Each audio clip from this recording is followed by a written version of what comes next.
John Gibson, God, what a loathsome guy that guy is, talking to Judge Napolitano, they're talking about gun control, they're talking about Virginia Tech, and of course they don't think gun control works. They're convinced that more guns is the answer. Let's listen on their conversation a little bit, and then we'll rip them to shreds afterwards. Judge Napolitano is also here with us. Judge has been looking into the law. People in Virginia have carry permits.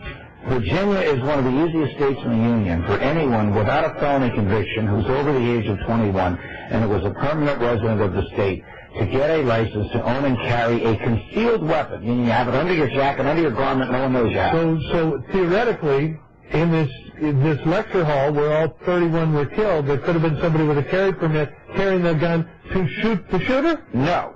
Because the same people that just dropped the ball, as Bo just described, that allowed 32 additional people to die, also said, Virginia lets you carry a gun at a gas station or a bank or a stadium, but not on a college campus where you may protect kids.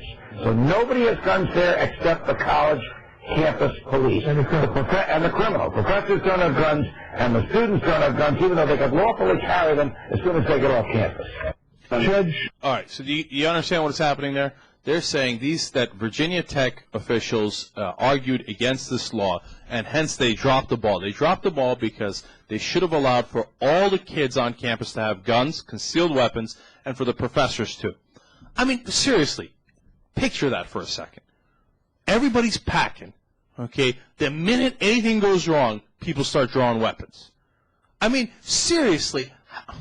Look, I'm tired of calling them stupid, but look, let's play out a little scenario. Let's say it's, first of all, the reality of what would happen if that was really the case is people would get into fights, as this kid, by the way, did on basketball courts all the time, apparently, and then people would draw their weapons. Of course.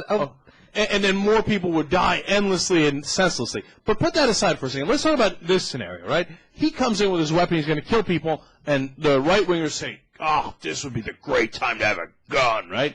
So somebody else draws a gun against him. Third guy comes in with a gun, professor or student, doesn't know which one started shooting, starts shooting at both. Fourth guy comes in with a gun, doesn't know which of the three started shooting, starts shooting at all of them. So your college classroom winds up looking like the end scene in Reservoir Dogs, basically. Exactly. You know, and here's what I'm going to do. I'm going to remake the movie Animal House, but in a world where college students can have guns. So it's going to be everything that happens in Animal House, but with guns. The problem is the movie's only going to be about 4 or 5 minutes long because they're all going to be dead by that time. Because everybody, look, college. We all went to college. You know, college students party. They get rambunctious. They get in arguments. The only thing that college really needs is a bunch of 9mm Glocks floating around. Yeah, because you know what, you can't trust kids under 21 with alcohol, but probably better to give them a Glock. Right. See the logic here. What they're doing, they're exploiting a horror and a tragedy for their insane political agenda. Because what they're arguing is that if this kid had gone in and started shooting, by the time he got 4, 5, 6, 7 people, they would have killed him. So maybe the body count, they're arguing, if you accept their premise, might have been 20 people less. The only problem is 100 people would die every day from random gun violence if the laws they allowed were put in place. Did any of them go to college? Did they live in the same world that we live in?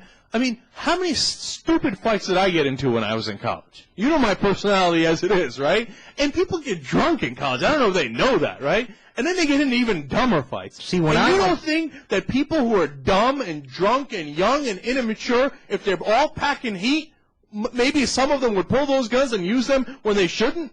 Come on, man. How stupid do you have to be to believe that? See, when I went to college, people would have died over whether you liked California easy rock or heavy metal. You know, I mean, it's like the idea is so insane. And let's just put this in perspective for a second.